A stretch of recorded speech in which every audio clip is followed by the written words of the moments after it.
Previously on the Skip and Josh Sports Show. Gonna watch a guy run the 40-yard dash and see I'm not going to watch it. You don't have to convince me. I'm not watching the thing. You can put it on before, after, whatever. You can play it in my backyard. I'm not going to watch it. You're listening to the Skip and Josh Sports Show.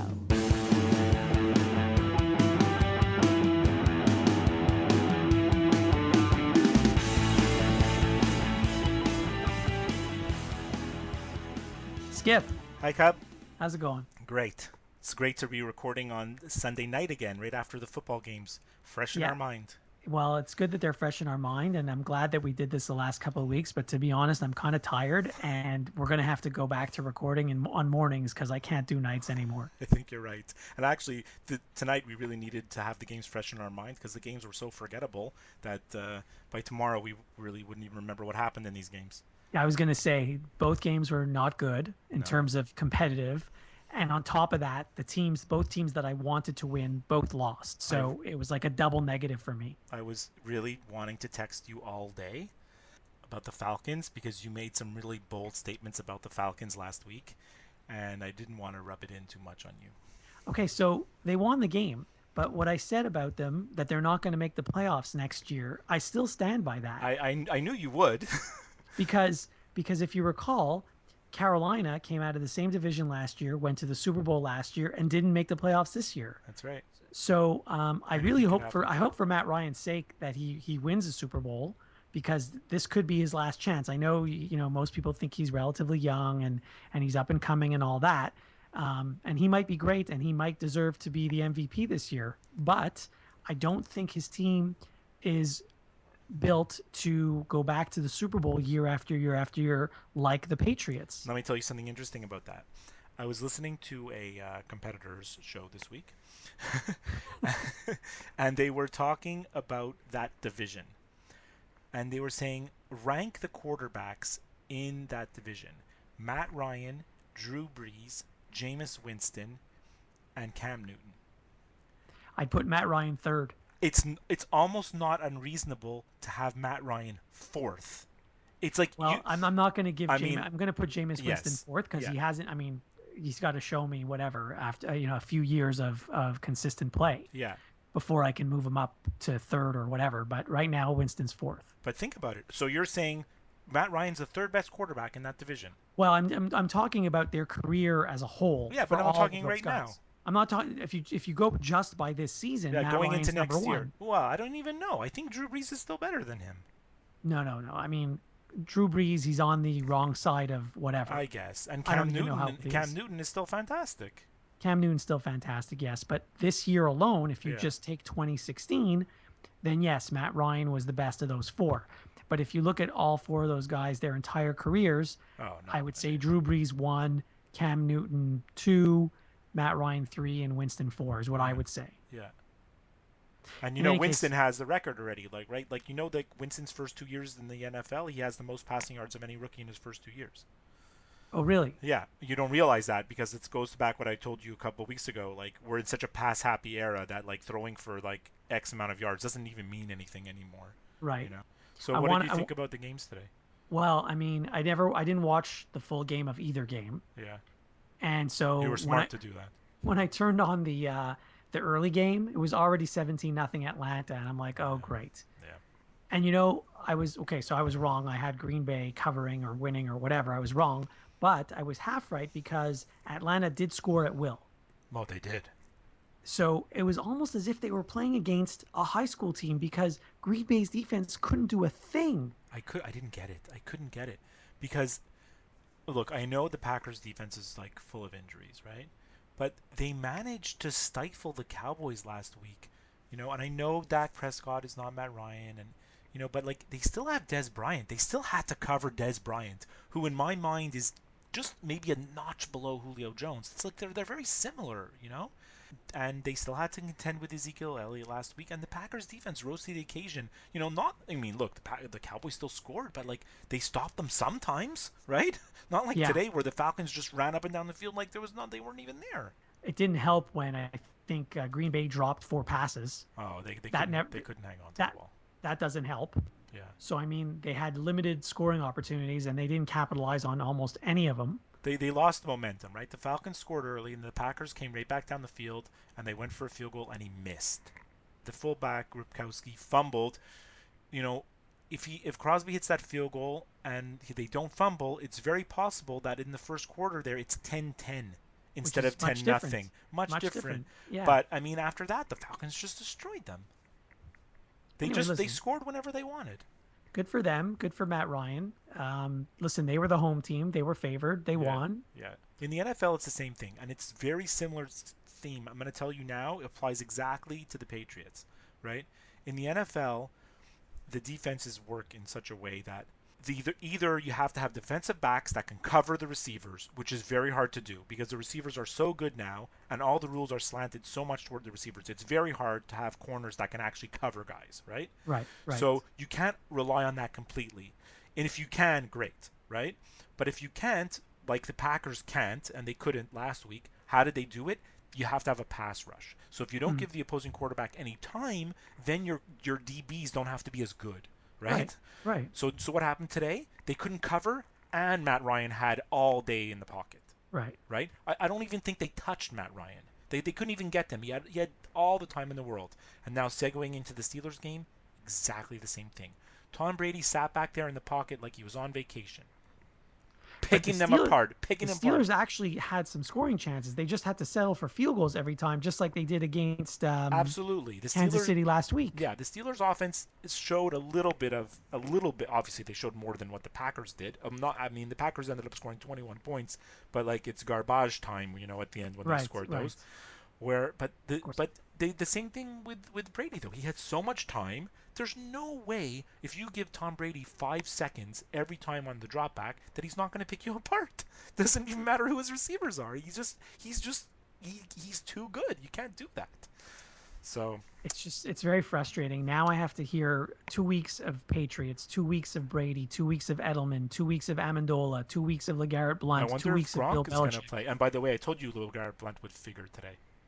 Yeah, because he did nothing last week. Yeah, and then next week in 2 weeks in the Super Bowl, who knows? He might not even touch the ball. Exactly. I really want the Patriots to lose. I've wanted them to lose every week, and I have no faith in Atlanta. But now again, so you have this 2 week hype, and I don't mind hearing about Atlanta because the last time they were in the Super Bowl was God knows when, and everyone on the teams knew. So when you're going to start telling me these stories about, the quarterback's dad or the running back's son or this or that or the other, that's new to me. I've heard all the stories about the Patriots, and I don't want to hear them anymore. The last time the Falcons were in the Super Bowl, the only time they were ever in was 1999. That was the Dirty Bird. The Dirty Bird, yeah, and they lost to the Broncos. That was the second year the Broncos won with Elway, and Elway retired after the game. So this was a crazy week because we didn't talk about Antonio Brown's post-game shenanigans. We were recording our episode while this was happening. What kind of a player does a Facebook Live in the locker room when the coach is giving his post-game speech? A player who signed a $6 million deal with Facebook. Did he? Something like that. I didn't know that. I was talking about it with a friend tonight who's a huge Steelers fan, and he told me that Antonio Brown has a deal with Facebook. So I think he's supposed to do these Facebook Lives, and I think he probably wanted to make a splash by doing them in the locker room. He just picked a total wrong time to do it. Talk about alienating your teammates, and your coach. Well, he's a total clown for doing it. And the thing is, when you're that talented and that skilled and that good a player, you get away with it. You don't get punished. Yeah. Like they're not going to bench him. There's no chance. If that was the third string offensive lineman, he'd be bent. He would be not dressed. He'd be cut. Yeah, I agree. He'd probably be cut. So anyway, but what I wanted to say about that, one of the things that you could overhear Mike Tomlin saying in the background was how they had to play the Patriots, and the Patriots had played the day before, so the Patriots were going to have an extra day of rest. And football coaches and football general managers, they're all the same. It doesn't matter what team, it doesn't matter what league, they're all the same. They all have to get an edge on the other one. They all think what they're doing is like curing cancer, and it's so important. And it's like, oh my goodness, New England has like an extra day to prepare for this game. That means we're at a disadvantage. Plus we have to travel there, yada, yada, yada. You know what?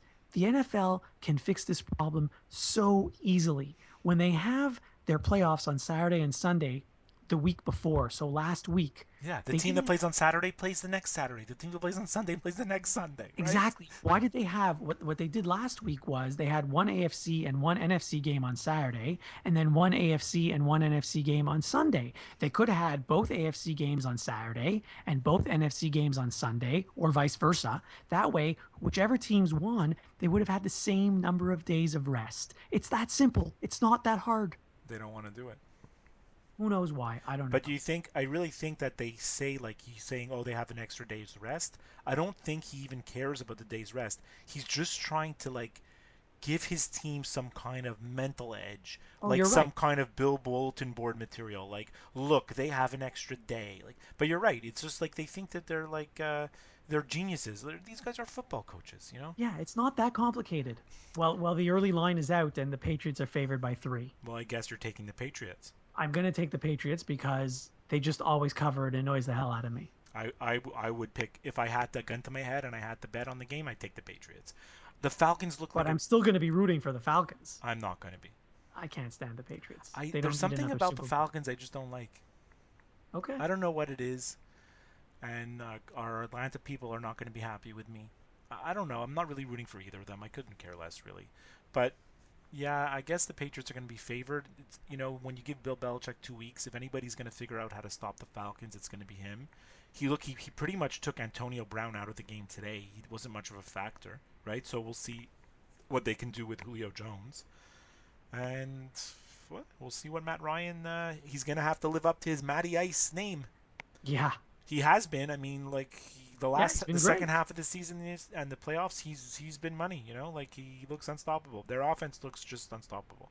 And you think it's not just Julio Jones, you know, all their guys are making plays. Mohamed Sanu was all over the field today, and the running backs, you know, Coleman when he's in, but Freeman is a monster. He's great receiving and running, and their defense is highly underrated.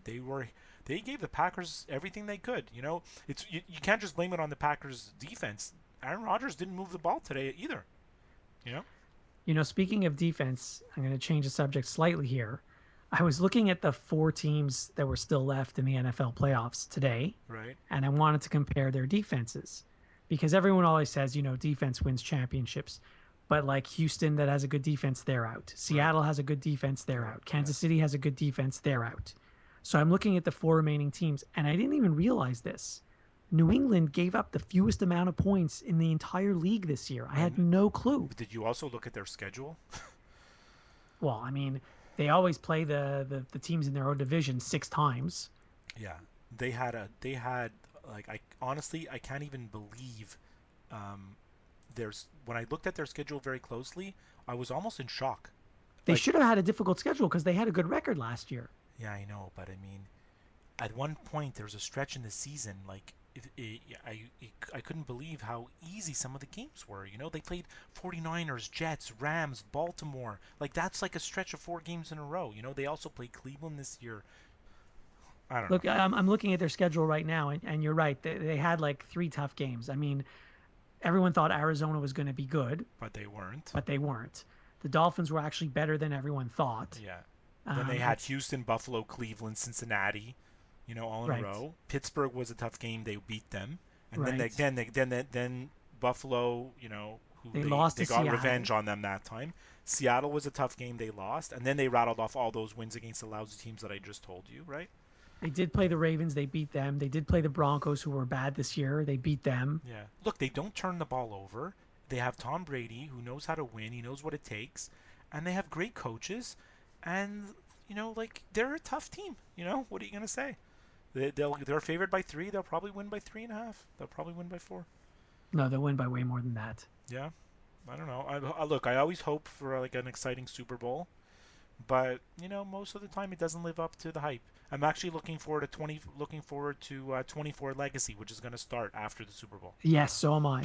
The Skip and Josh Sports Show is back.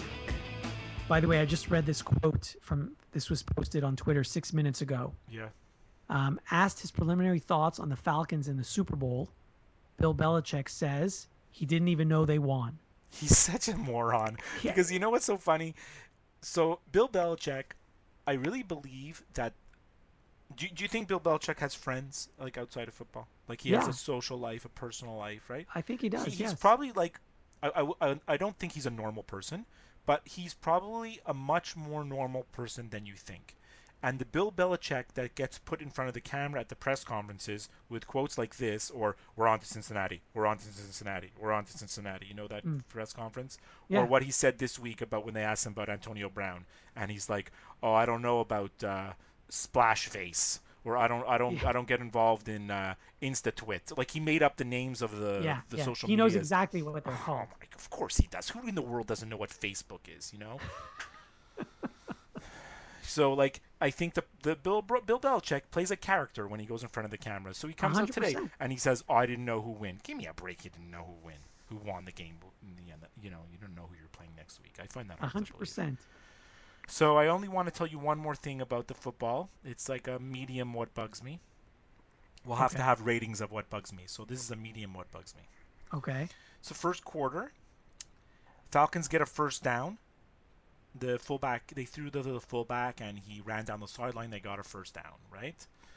And then what do they show? And they're about to score the Falcons, right? Like the 5 yard line. So then the camera pans to the sideline. They show Aaron Rodgers.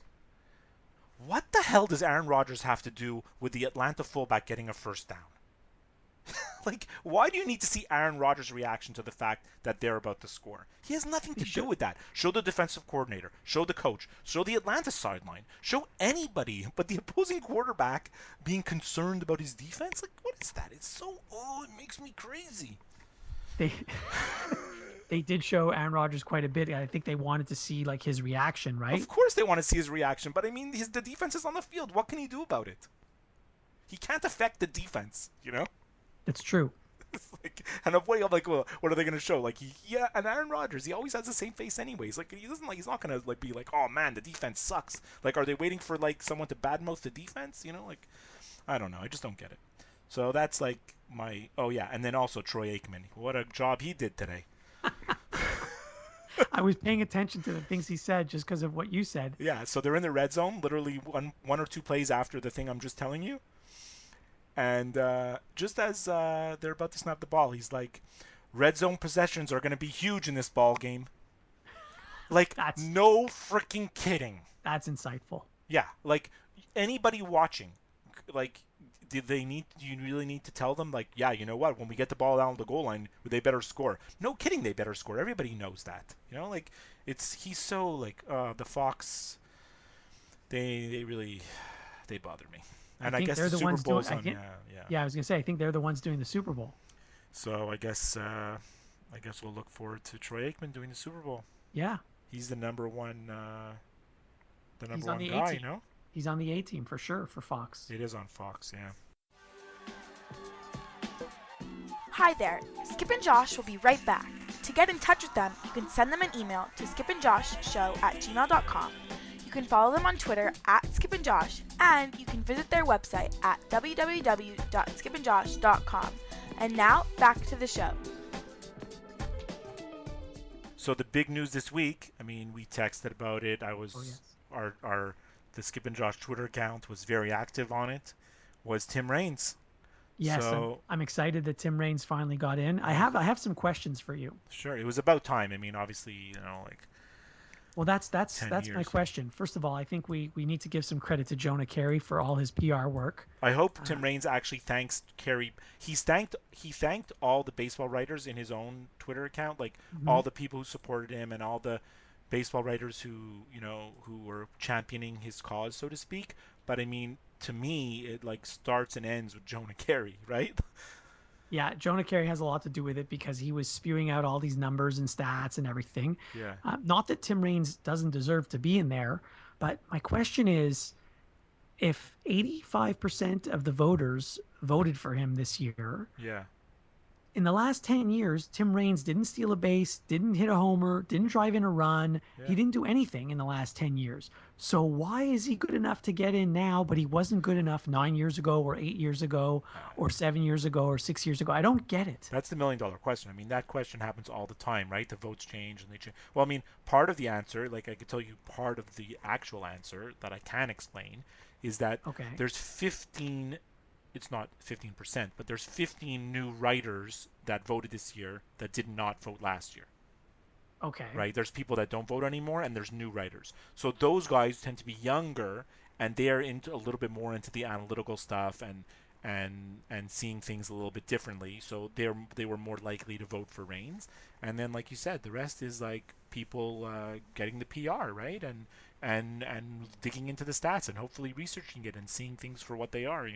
Seeing looking at the totality of his stats and realizing, hey, you know what? He got on base more times than a lot of other guys that are in the Hall of Fame. Yeah. Yeah. I mean, it doesn't make sense to me. I'm thrilled that he's in. I think he deserves it. I'm very happy. It's weird that he wasn't good enough 9 years in a row, and now he is good enough. And the other thing is, so you'd think these newer, younger writers who probably never even saw him play. Yeah, exactly. You would think, like, I'm not voting for this guy. I don't even know who he is. I never saw him play. But yet he gets in. So I'm thrilled about it. The other thing, which would have been so cool, Vlad in his first year on the ballot almost got in, and it would have been so amazing if Reigns and Vlad were getting in the same year. You know what's so cool is that, and someone pointed it out on the radio, local radio here. Why was there this fervor in Montreal? There was so much attention to Montreal, right, with Reigns, and there's a much bigger attachment to Reigns, I feel, than there is to Dawson and Carter, who already got in, because Reigns is kind of the first like true blue expo, so to speak, right? A good chunk of Carter's career was on the Mets, right? And even when they asked him like what cap do you want to wear, he kind of said both. He was wishy-washy about it. And then if you ask people in Chicago, they'll tell you that Dawson is a Cub, like without hesitation, right? While if you ask in Montreal, obviously we'll say that he's an Expo, and he went in as an Expo because the Hall of Fame decides now. But Reigns is that no-brainer. I mean, he's going in as an Expo. There's no other option, right? I mean, like the best years of his career were all in Montreal. The most years were in Montreal. Like he's an Expo through and through. So, and I think he realizes that too. Vlad, on the other hand, I don't know if he'd go in as an Expo. I think he'd go in as an Angel. I mean, it's tough. You're right. Yeah, because he won the MVP as an Angel. Right, in the playoffs. Well, I mean, Reigns won 2 World Series as a Yankee. Yeah. So, you're right. But I don't know. Vlad is really tricky. Honestly, I don't know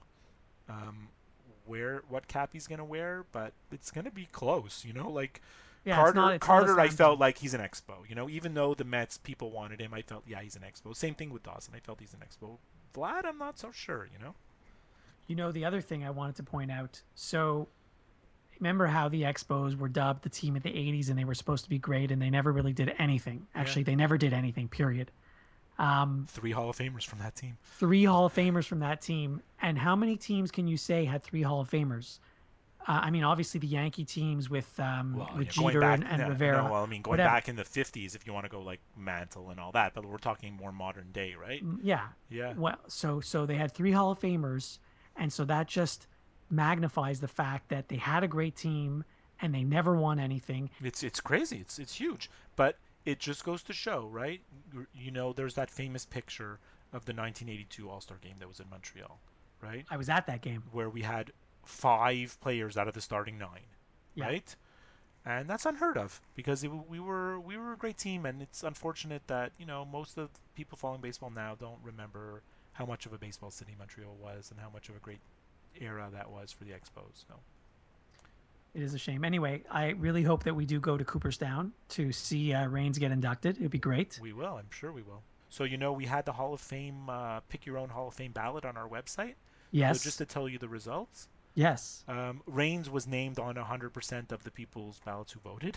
Awesome. But I guess that's kind of the Montreal-centric part of our audience, right? Okay, yeah. So I guess the people who voted in our poll were much more likely to vote for Reigns. The most interesting thing is that, Vlad received 71-point-something% of the vote in the real Hall of Fame. Yeah. And he got 71% on ours. Oh, so ours is accurate then. It's accurate. It's a good sample size. And Bagwell, who made it in, only got 53% with us. And in our thing, only Reigns would have made it. Okay. Interesting.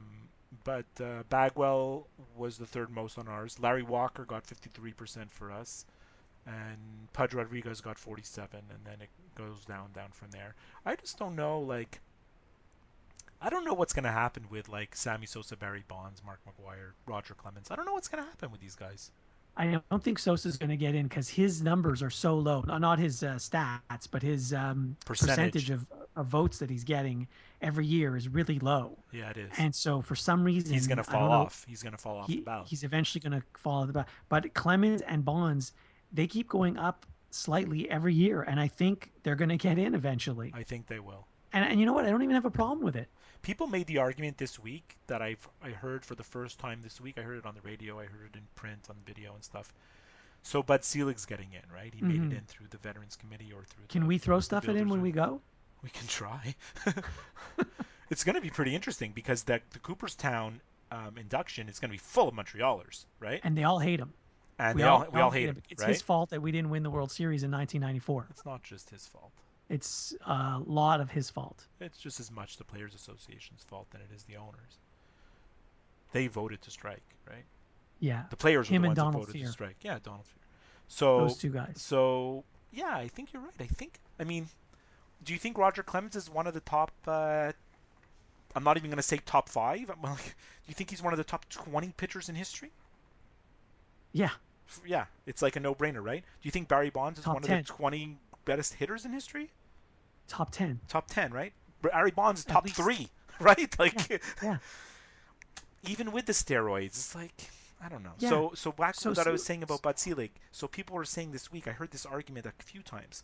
So if Bud Selig could get in, the commissioner who presided over the steroid era, the one who kind of looked the other way and turned a blind eye to all the steroid use just to get the game back where it was, all the home runs, increasing the popularity of the game, bring the game back from where it was after the 94 strike, right?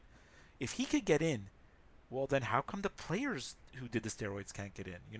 Is Selig somehow less culpable, more culpable than the actual players who played in that era too? It's like there's a weird it's not like a ironclad argument by any means, but it's an interesting argument, right? I did hear this on social media and stuff like that this week. Yeah. You know what? I don't think one has anything to do with the other. I mean, I don't know what the criteria is for a commissioner or an owner, former owner, whatever, getting into the Hall of Fame. Yeah, I don't know what the criteria is either. I mean, But, with players, you could say, 3,000 hits, 500 homers, 300 Right. wins. I don't have any problem with Clemens or Bonds getting in. I really don't. Even Alex Rodriguez can get in the Hall of Fame for all I care. But I don't think it's because Bud Selig's now in that they can get in. Yeah. Like I thought they could get in before. I'm gonna think they can get in after. So Alex doesn't make Rodriguez is going to be an interesting case, right? He's only retired this year, so we're not going to find out for 5 years. I don't think he's gonna get in. I really don't. But not because he did steroids, but because he lied about it. I mean, you still have to be an amazing athlete to be able to do what Rodriguez did. I know. So taking the steroids is not going to take you from a guy who hits 20 homers in his career to a guy that hits 500 homers in your career. It's very like righteous, like this righteousness of like, oh no, we're not putting them in because they did steroids. I don't know. Like, that's just how the game was, The whole thing is how many extra homers did it give these guys? I don't know. You can't know. You can't know. It's true. You can't. But the truth is, you know as well as I do, you need to have good hand-eye coordination to be able to hit a baseball in the first place. Yeah. So that doesn't have anything to do with strength. Yeah, I know. Barry Bonds was a great hitter before, when he was on the Pirates. I think the steroids started later when he started hitting these, 70 home run seasons and more. Barry Bonds was hitting 25 to 30 homers every year on the Pirates, and he was one of the best players in the game. If you took like the strongest guy in the world who doesn't even know how to swing a baseball bat and let him hit homers, he's going to swing and miss every time. I know, but for a guy who already knows how to hit, if you have that extra little bit of strength, maybe a routine fly ball to left becomes a home run. Absolutely, I agree. So what did that give him? 5 extra homers a year? Maybe you can't know. You can't know. You can't know. It's true. You can't know. Even if he didn't do drugs, he's still going to hit homers. Yeah. Because you have to know how to hit. Yeah, I agree. I mean, I think they're all going to get in. But you're right. Sosa's in danger of falling off, which is a bit unfair because, he had 360 home run seasons. But wasn't he the one who also corked his bat? Yeah. So that's another thing with him. I don't know. It's so subjective, and what guys the writers liked, what guys they don't like. And I can tell you that Matt Stairs got 0% of the votes in our poll. I put him on just for fun. Right. And Freddie Sanchez also got 0% of the votes. So it was Mike from Atlanta that was saying Freddie Sanchez should opt out because he should have the wherewithal to say, look, I don't belong on the Hall of Fame ballot. Yes. And I had a little back and forth with Mike on Facebook this week about Freddie Sanchez and about the Tim Raines and everything. And I realized that when he was talking about Freddie Sanchez, I was thinking about Freddie Garcia. So he was talking about completely Freddie. Different people. Yeah, completely different he was positions. talking about Freddie Sanchez, who was like a middle infielder on the Giants. And every time he was saying that Freddie Sanchez should opt out, I was thinking he's talking about Freddie Garcia, the pitcher who was on the White Sox. Freddie Garcia was a decent pitcher. Yeah, he was decent, but still not Hall of Fame worthy. No, but much better than Freddie Sanchez. Yeah. So I just thought it was funny because it's like so forgettable. I didn't even know who he was talking about. That is funny. Yeah, so that's Tim Raines. I mean, good for him. And I mean, I can't wait to go to Cooperstown to the induction. I'll be there. Yeah, it's gonna be good. We're gonna have a great time, and it'll, all that Expo nostalgia is always great. For sure. We have to keep. I mean, whether we ever get a team back or not. I mean, there's some people in the city that are like, oh, we'll get a team back. Let's keep the faith. I mean, it's still the longest of long shots, right? I mean, it's such a long shot. There's so many things that have to happen for that to happen. I have no hope in my at all that there's a team ever coming back here. It's like it's another universe. But all we can do is keep the memory alive of the team we had, right? And remember all the great players we had and the great times we had and all those, pennant races and, the souvlaki at the Olympic Stadium and all that stuff. Which doesn't exist, by the way, because I go to that one game a year, and that souvlaki place is not even a souvlaki place anymore. What is it? It's like some no-name hot dog stand. That's garbage. In fact, I took a picture of it. I can send it to you. We can post it on our website. It's not Kojak's anymore. Disappointing. The Skip and Josh Sports Show. They don't take your calls. Did you watch any of the Canadiens games this week? I saw the Saturday game because I got the Saturday game. I think that's the only one I saw. I missed the Friday game when I was out, but I was following it on my phone. I was happy that they won, scored 3 power play goals. And then I saw just a little bit of the Saturday game, just enough to see the miraculous saves in the overtime by both goalies. Well, I'm glad you brought that up because while those saves were quite miraculous, in my opinion, I want to talk about both these saves and I want to compare them. The Robin Lehner save was 100 times better than the Carey Price save, and I'll tell you why. Matthew said that the Robin Lehner save might have been the greatest save he's ever seen. It might be. Because first of all, Robin Lehner was way out of position, and Galchenyuk had half an empty net to shoot at. Yeah. So that's number one. Whereas Carey Price had the angle covered on whoever was shooting. Yeah.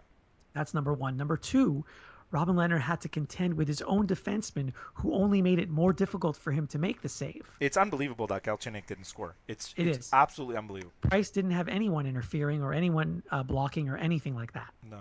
So the Lehner save was definitely better. And in addition to all that, I'm not even sure that the save that Price made, I'm not sure that it wasn't going over the net anyway. You can never tell with those glove saves. It's hard to tell. Yeah. He snapped it and he snapped it down, but I don't know. Sorry, it was hard to tell.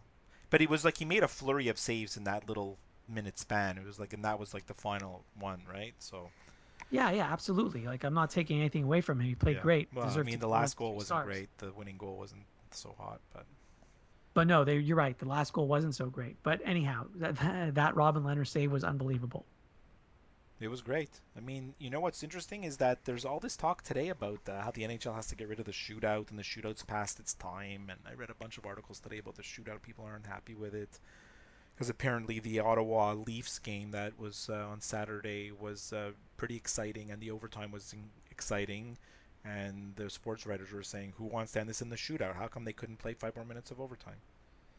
So Actually, no, don't get rid of the shootout. Don't get rid of the overtime because those are really the only two interesting parts of the game, I no, find, they were right? saying the overtime is so good it should just continue and they shouldn't end it in a shootout. Oh, okay, okay. Yeah, but That then wouldn't bother me. I mean, the 3-3 overtime is great.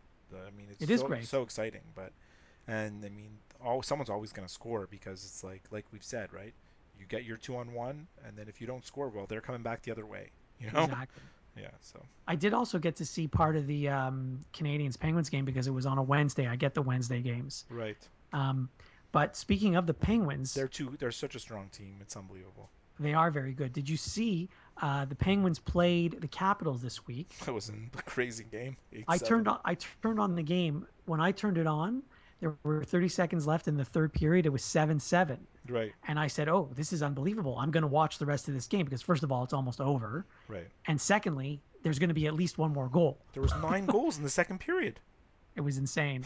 And I kind of wish that all the games were like that. Like you see too many of these boring games. The Canadians, I think, lost 1-0 to Detroit on Monday. These 1-0 games and the 2-1 games and the 3-2 games, they're not that interesting. They're really not. Unfortunately, as the season goes on, the games get lower and lower scoring. Coaches get more defensive. They're playing for the 1 point. They don't want to lose. And then when we get into the playoffs, they're even more defensive because, in the playoffs, what happens, right? Hooking, holding, cross-checking, everything is ramped up. All the penalties are like not called, and it's much more harder to score. But the difference is in the playoffs, there's the built-in excitement of being the playoffs, right? So you sort of don't mind. In the regular season, it's those midweek games, are not like always the most exciting. Yeah, and I mean, I was talking to a friend of ours who was actually at the Canadians game last night, and he said that it wasn't that exciting to be there. Are you kidding? A Canadians Buffalo game is probably the worst. It's terrible. But it's not even the opponent. It's just that both teams were sort of just going through the motions Yeah, until well, the overtime. Canadians were on like a bad streak. They came out. I think they were embarrassed about how they played against Pittsburgh. I heard like the press conferences after, and they were not happy with the way they played. Hmm. And they basically completely shut down the Devils. Right, the Devils had 17 shots, Hmm. and they continued it the next night. It's tough to play 2 games in 2 nights. And actually, the Canadians have played 8 games in 13 days, which is a lot of Yeah, hockey. yeah. I don't want to hear that though. No, It's no, hockey. no. I know it's hockey. You're right. It's not like a 9 to 5 job. So Yeah. whatever. And so I think they also wanted to come down and play that same team game that they did, which is boring. I don't know if you ever saw the clip from like last, the 24/7 Sayat 24 Sayash, like the I used to watch it a few Right. years ago, but I haven't seen it Okay. in a couple of years. So it was on. It was either last year or the year before. I'm not 100% sure.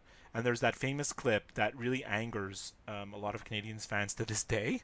Hmm. Like it's like the classic Michel Therrien quote is Hmm. he's telling the players in the dressing room, and this is literally an exact quote. You are a grinding team. The sooner you learn to play a grinding game, the quicker you're gonna win. The more games we're gonna win, and the better things are gonna be. Like he's telling them, you're a grinding team. He doesn't want to play wide open hockey. He doesn't want to play offensive hockey. He wants to play. I don't want to call it the trap, but he wants to play a defensive game. And there's a lot of coaches in the league that are doing the same thing. Yeah, it's frustrating to watch. It's boring to watch. Sometimes it is. Sometimes it is. Hockey's still a great game. Hockey's still the best game to watch, honestly. Oh, it is because you get the most bang for your buck. Because if there's 60 minutes of hockey, you're actually seeing 60 minutes of hockey. Whereas there's 60 minutes in a football game, but you don't see 60 minutes of football. There's 60 minutes in a basketball. Sorry, basketball has 48 minutes, I think, right? Whatever it is, yeah. But you don't see 48 minutes of basketball because the clock is running in both basketball and football when nothing is actually happening. Yeah. But in hockey, when the clock is running, there's always something happening. Yeah, that's true. You're kidding me? Boy, are you bugging me, man. I'm gonna nail. Ooh, God. I'm getting bugged now. Whoa, man. Okay, so today's What Bugs Me is very timely because we're in the midst of the NFL playoffs. Yeah. So if you watch, as I do, TSN on a regular basis, Yeah. this past week, TSN was promoting the heck out of the two playoff games today. Right. the NFC and the AFC championship games, which of course they are going to do because the games were on CTV. Right.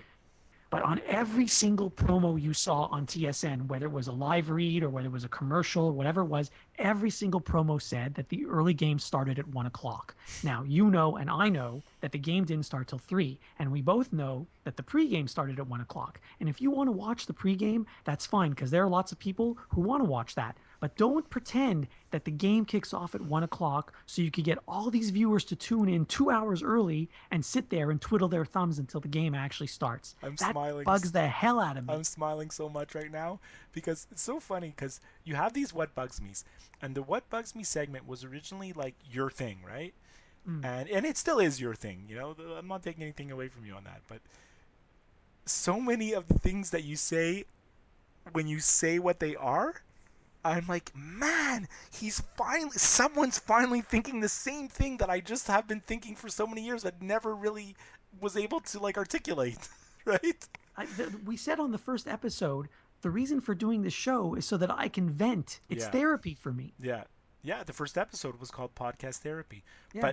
But TSN is there are some networks that often show you when the pregame starts, when they show you the start times of the games.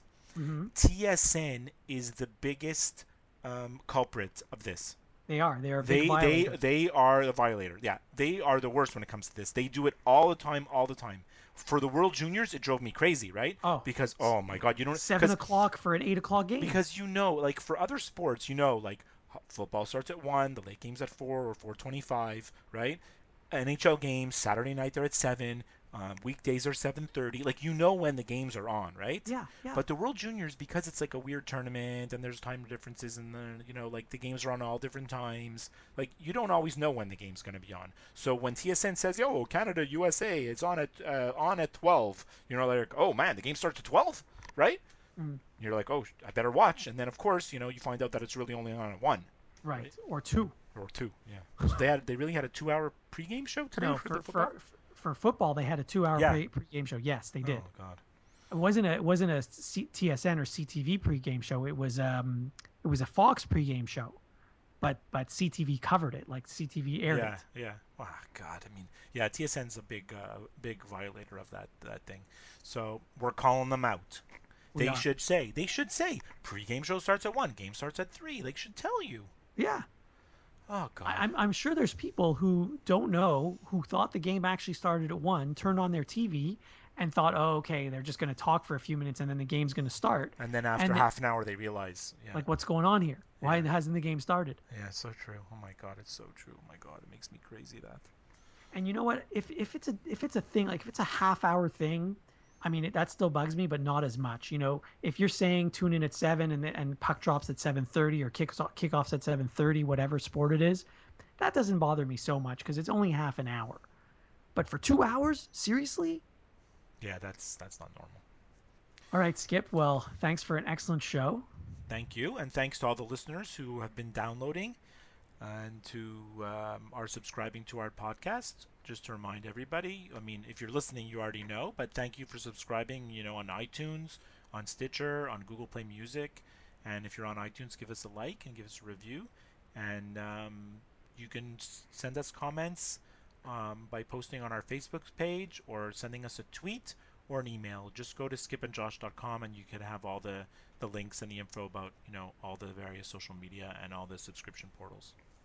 Love it. Sounds great. I don't even need to add anything. Great. Perfect. All right. So I guess we're going to tell the listeners that next week we're probably going to have a special guest episode. Yes, we're going to have a special guest on next week. So look forward to that. We'll tease it. I'll tease it up during the week. Yeah. That's enough. We've already said too much. Okay. All right. Talk to you later. Okay. Bye. The Skip and Josh Sports Show is over now. Don't worry, there'll be another episode soon.